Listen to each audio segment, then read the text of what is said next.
부동산 시장의 특징 또는 특성. 특징 또는 특성 그렇습니다. 자, 이거 하기 전에 2시간 배웠는데 수요 탄력성 결정 요인 용세대주는 탄력적이다. 용도가 다양할수록 탄력적. 세분할수록 대체가 많을수록 주거형이 탄력적. 수요든 공급이든 무조건 단기 비탄력적, 장기 탄력적인데 이 단기를 탄력성을 관찰하는 기간, 탄력성을 측정하는 기간 이렇게 나와요. 탄력성을 관찰하는 기간, 측정하는 기간이 짧다. 그게 단기야. 비탄력적, 길다. 장기 탄력적. 공급은 단기 비탄력적, 장기 탄력적 가장 잘 나오고 비교 대상은 생산에 소요되는 기간이 짧을수록 탄력적.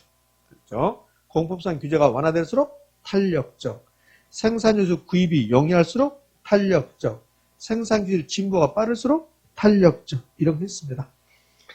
그러면 이제 두 번째 시간으로 와서는 소득 탄력성, 교차 탄력성 계산도 해봤고, 그 다음에 부동산 시장, 기능, 또 시장은 완전 불안정인데 부동산 시장은 결국은 뭐다? 불안정인 시장이 된다. 고가성, 개별성, 법적 규제 이런 것 때문에 불안정인 시장이 된다.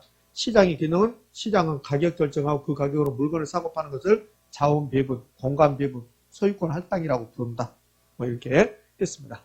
이제 부동산 시장의 특징은 한마디로 말하면 완전 불안정, 불안정 이렇게 했잖아요. 요거 세 가지 또 기억할 건데 이제 하다 보면 돼요. 막 외울 필요 없이. 부동산 시장의 특징은 부동산 시장이 일반 재화 시장하고 다른 거, 옷 시장하고 다른 거. 그게 부동산 시장의 특징이잖아요. 그 부동산 시장의 특징 이렇게 나왔어요. 특징 또는 특성 이렇게 나왔습니다. 왜 부동산 시장은 일반 재화 시장하고 다를까? 무엇 때문에 그래요? 부동산의 특성 때문에 그래요. 여기 이제 부동산의 특성, 여기다 이제 부동산의 특성 써볼까요? 이 부동산의 특성이 부동산 시장에 적용이 되면 부동산 시장의 특성 나와요. 그 부동산의 특성 1번 타자가 뭐였습니까? 부동성. 그 부동성 때문에 생각나는 거 세 가지. 부동성은 지역, 임장활동, 외부효과. 그럼 부동성 때문에 부동산 시장은 지역별 시장이 된다. 지역별 부분 시장이 된다. 국지적 시장이 된다. 맞습니까? 그렇잖아요. 그러면요, 이번에 지역별 부분 시장, 국지적 시장, 부동성 때문에. 그러면서 이 부동성 배우면서 지역별로 가격, 수요 공급, 경기 변동, 시장의 상태 등이 같다 다르다? 다르다 배웠잖아요. 그래서 지역 나왔어요. 부동산 시장은 지역별 시장이 된다. 요것도 했잖아요. 부동산 시장을 굳이 따지자면 추상적 시장과 구적 시장의 성격을 동시에 갖는다. 중요성은 없고, 여기 이제 중요하죠. 요거. 여기 있잖아요. 국지적 시장이다. 이제 최근에 나왔던 게 이겁니다. 3번. 부동산의 유형, 규모, 품질 등에 따라 구분되는 하위 시장. 여기 이제 부분 시장이 있는 소리예요. 부분 시장. 그 부동산의 유형, 부동산 시장이 있어요. 이 부동산 시장이 전체 시장이고, 이 부동산의 유형으로 나누면, 그러면 주거용, 상업용, 공업용. 그럼 주거용 부동산 시장, 상업용 부동산 시장, 공업용 부동산 시장. 이걸 하위 시장이라 한다고. 하위 시장. 그 다음에 규모는 20평대, 30평대, 40평대 이런 식으로. 그 다음에 품질은 신품, 중고품 이렇게. 이런 거에서 부동산은 유형별로, 규모별로, 품질별로 부분 시장이 된다. 그것을 하위 시장이 존재한다. 자, 요 두 가지가 이제 지역, 부동산과 관련이 되는 거고, 그 다음에 B자하고 관련된 말이 나와요. B자. B자가 나온 부동산의 특성은 뭐 있습니까? 개별성. 개별성. 그래서 개별성 때문에 다 달라. 그럼 상품의 비표준화. 그래서 시장이 불안정해지죠. 다 다르니까 일몰일가에 적용되지 않는다. 이건 뭐 크게 의미가 없습니다. 시장의 비조직성. 이거는 개별성 할 때 다 했어요. 첫 번째죠. 개별성 할 때. 유통구조가 없다는 거. 도매상 소매사 없다는 거. 시장, 거래 비공개성. 어느 조건을 샀다 팔았다 말하지 않는다는 거. 얼마 주고 사서 얼마 주고 팔고 시세 차익 얼마 남기고 어떤 조건을 사고 어떤 조건을 팔았다. 이거 말하지 않는다. 거래의 비공개성. 그럼 부동산 시장은 거래가 비공개적으로 된다면 정보 수집이 영향할까 곤란할까? 곤란. 그래서 정보 비용이, 거래 비용이 많이 들어가요. 이 옷 살 때는 비용 안 들어가요. 그냥 가서 사면 되는데 부동산 살 때는 내가 부산에 부동산을 산다. 그럼 가서 품 팔아야 되잖아요. 중개업소한테 물어보지 않으면 그러면 정보를 수집하기 위해서 여러 가지 비용이 들어간다는 소리요. 그 정보 비용이 수반되죠. 거래 비용이 많이 들어가죠. 거래 비공개성으로 끝나는 게 아니라 여기 이제 이 부분이 시험에 나오면 거래 비공개성은 거래 비용을 증가시킨다 이렇게 된다고. 뭡니까 있습니까? 오, 아니. 거래 비공개성은 거래 비용을 증가시킨다. OX? 오, 오잖아요. 부동산은 거래를 비공개적으로 이루어지니까 우리가 서울에 있으면서 부산에 뭐 대구에 부동산 시장을 모른다니까요. 그래서 가서 정보를 수집해야 돼. 여기 부산에 이 아파트를 사는 게 유리한지 저 아파트 사는 게 유리한지 그 정보를 수집해야지. 그럼 모든 정보가 다 공개된다면 서울에 앉아서 인천에 앉아서도 부산의 부동산 시장 속속들이 알고 있잖아요. 그럼 비용이 들어갈 필요가 없죠. 모르니까 정보가 비공개되니까 정보 수집이 곤란해져요. 그다음에 비용이 많이 들어가죠. 그럼 이렇게 되죠. 거래의 비공개성은 거래 비용을 증가시킨다. OX, O 이렇게. 정보의 비대칭성은 다 B자 들어가잖아요. 사는 사람과 파는 사람이 정보가 다르다는 소리예요. 제가 이 건물 주인이에요. 이 건물 주인인데 이 건물이 신축된 지 30년이 흘러갔어요. 그래서 균열도 있고 냉난방의 문제점도 있고 그 다음에는 누수 현상도 보이고 그 다음에 결로 현상도 보이고 이런 결함이 있는 거야. 근데 저는 알고 있어요. 그런 결함을. 근데 사는 사람은 알까 모를까? 몰라요. 그걸 정보의 비대칭성이 한다고. 여러분이 저의 재산을 알아요? 몰라요? 모르잖아요. 그게 정보의 비대칭성이에요. 나도 여러분의 재산을 몰라. 주소지도 모르고 나이도 모르고. 그게 정보의 비대칭성이에요. 네? 그러면 정보가 비대칭성이니까 어떤 일이 발생하냐면 부동산은 가격이 잘못될 수 있어요. 자, 이 건물이 결로 현상이 발생하고 누수 현상이 발생하고 그런 일이 발생하고 있다. 이거. 아, 이 건물 세입자는 싫어할란다? 그럼 A 건물이 그런 일이 발생하고 있어요. 그래서 적정 가격이 얼마냐면 누수 현상들이 발생해서 적정 가격이 여기가 20억이에요. 그런데 파는 사람은 20억을 더 받고 해요. 그래서 파는 사람이 23억을 불러요. 그러면 이 결함을 매수자는 안다 모른다? 모른다. 그걸 정보의 비대칭성이라고 해요. 그러니까 사러 온 사람이 매수인이 매수자, 매도자 하면 안 된대요. 자자가 놈자자를 써서 인자를 바꾼대다 이렇게. 그러니까 매수인 거죠. 그러니까 매수인이 뭐라 하냐면 22억에 팔면 안 될까요? 그러니까 매도인이 통 크게 오케이. 그래서 22억에 팔았어요. 22억에. 그럼 만약에 매수인이 결함을 알았다면 22억을 줄까 안 줄까? 안 줘요. 20억이 된다고. 모르니까 22억이 된다고. 그럼 가격이 잘못될 수 있다는 거예요. 그래서 가격 왜곡이 현상. 이게 이제 부동산 시장의 특징에서 이제 두 가지 되었습니다. 이렇게 하시면 돼요. 요거 쏙쏙들이 어떻게 다 기억합니까? 기억할 수 없죠? 요거 쏙쏙들이 다 기억하면 다른 과목 공부를 어떻게 해요? 그러니까 부동산 시장의 특징 나면 불안전, 그 다음에 지역, 그 다음에 B자 나온다. 그럼 되죠.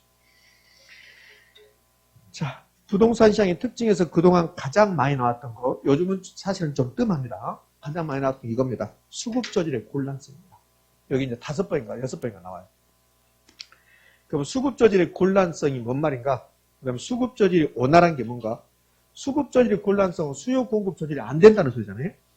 그러면 수급 저질이 원활한 경우, 잘 되는 경우, 곤란한 경우를 이제 비교해 볼 건데, 이게 수급 저질이 원활한 거야? 수요 있는 곳에 공급이 따라오면 수급 저질이 원활한 거예요. 제가 열심히 수업하면 여러분 따라와야 돼. 그것이 원활한 건데 다른 생각하고 있다. 그럼 원활하지 않는 거예요. 예? 자, 그러면 어느 경우가 수급 저질이 원활한 거 볼까요? 이 옷. 자, 옷하고 부동산하고 한번 비교해 보면 돼요. 그럼 이 옷의 가격이, 이 옷의 적정 가격이 만약에 10만 원이다 해봐요. 10만 원. 10만 원인데 어떤 이유로 옷의 수요가 증가해요. 연예인이 입고 나왔나 보죠, 뭐, 이거. 그래서 이게 이제 옷의 수요가 증가해요. 그럼 옷의 수요가 증가하면 옷의 가격은요? 올라가요.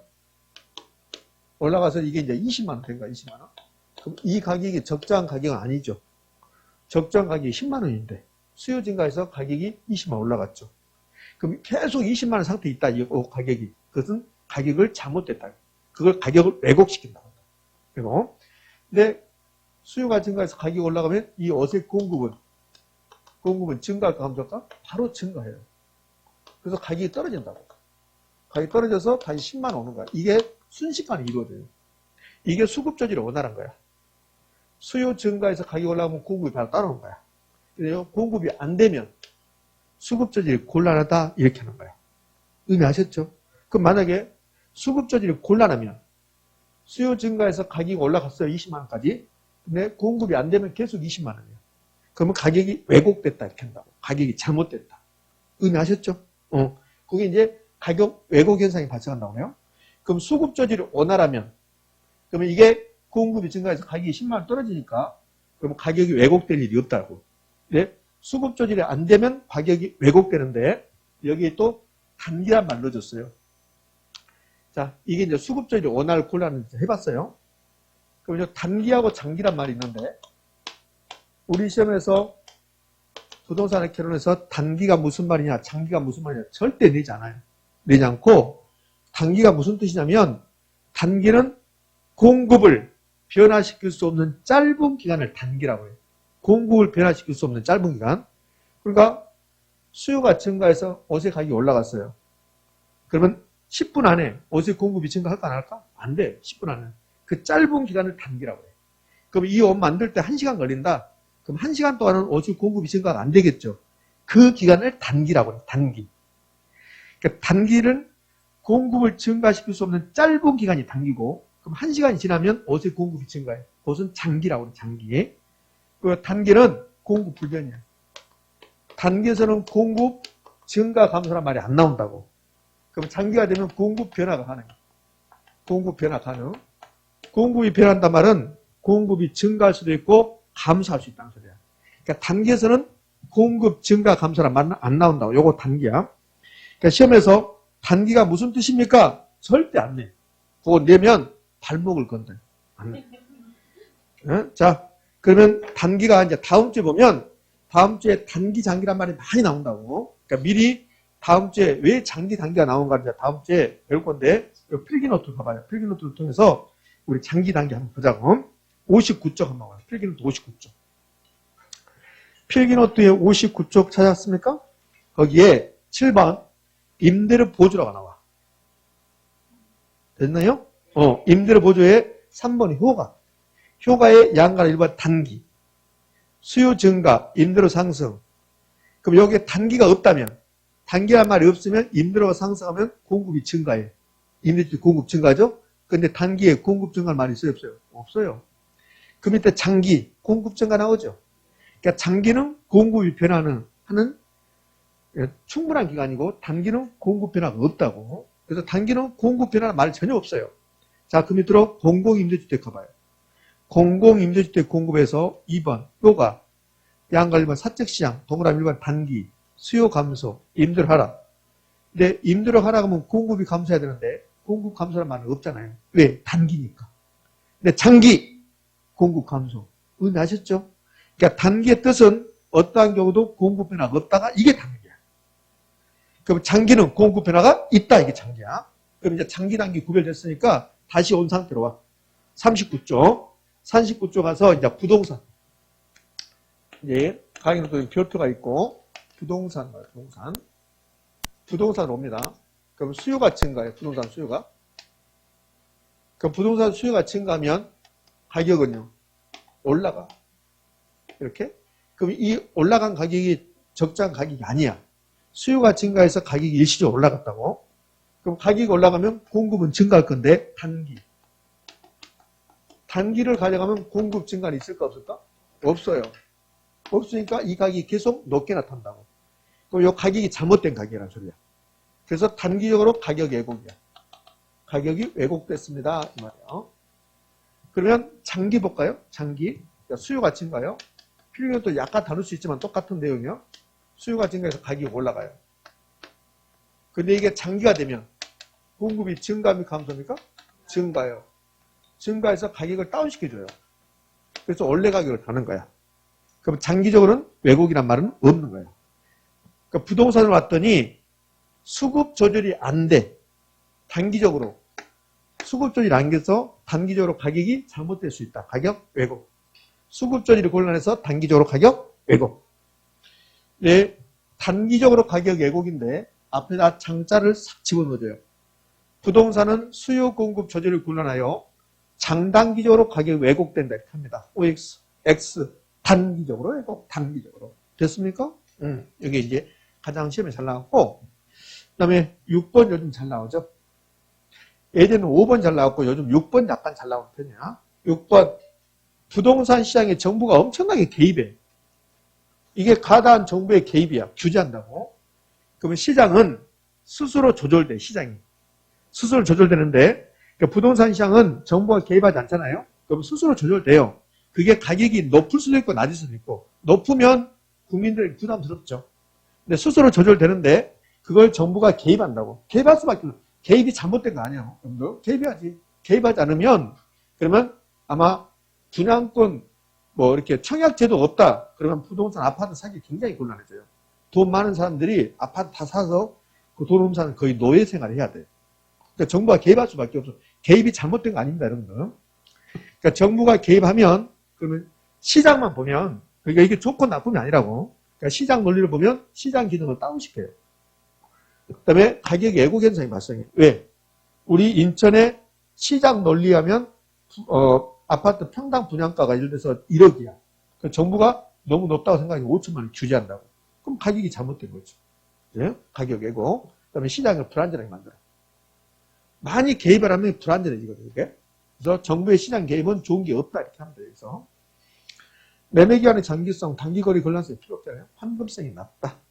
수요자와 공급자가 소수다. 거래 절차가 복잡하다. 토지거래 허가하기 위해서는 허가받아야 되고. 그 다음에 농지를 살려면 농지 취득 자격증을 받아야 되고. 얼마나 복잡합니까? 뭐 실거래까지 신고도 해야 되고. 복잡하잖아요. 거래 절차 복잡하죠? 요거는 그냥 외우는 게 아니라 그렇구나 하면 돼요. 자, 요 9번이 이제 공매의 곤란성이 딱 한 번 나왔죠. 31회 때. 자, 공매의 곤란성, 요 공매는 빌공짜인데 없으면서 파는 거예요. 없으면서. 현대전자, 현대차 주식. 여러분이 현대차 주식을 100주를 가지고 있어요. 100주를 가지고 있는데 제가 여러분에게 50주를 빌려요. 50주 빌려서 제가 팔아. 그리고 3일 후에 다시 50주를 주는 거예요. 이걸 공매라고 해요. 그러니까 공매는 주식이 없는데 주식을 빌려서 팔고 나중에 갚아주는 거. 그게 공매야. 그럼 이제 어떤 경우에 공매가 이루어지냐면 이 현대차 주식 가격이 떨어질 것 같으면 공매가 이루어져요. 떨어질 것 같으면. 왜냐면 현대차 주식이 한 주에 10만 원이라니까. 10만 원. 그럼 내가 여러분에게 50주를 빌려요. 그 50주면 500만 원이 되겠죠? 한 주에 10만 원이니까 그 500만 원을 빌려서 그걸 팔아요. 그 500만 원 나한테 들어온 거예요. 이틀 후에 현대차 주식이 10만 원이 만약에 8만 원 떨어져요. 그러면 내가 살 때 400만 원에 사면 되는 거예요. 그래서 갚아주면 돼요. 이게 공매라고. 네? 그럼 공매가 되려면 제가 현대차 주식을 여러분들 사가지고 갚아줄 때 다른 회사 주식을 갚아주면 돼요? 안 돼요? 안 돼요. 똑같은 거 갚아줘야 돼요. 그러니까 공매가 되려면 똑같은 물건이 있어야 돼. 그러니까 부동산은 개별성 때문에 다 달라요.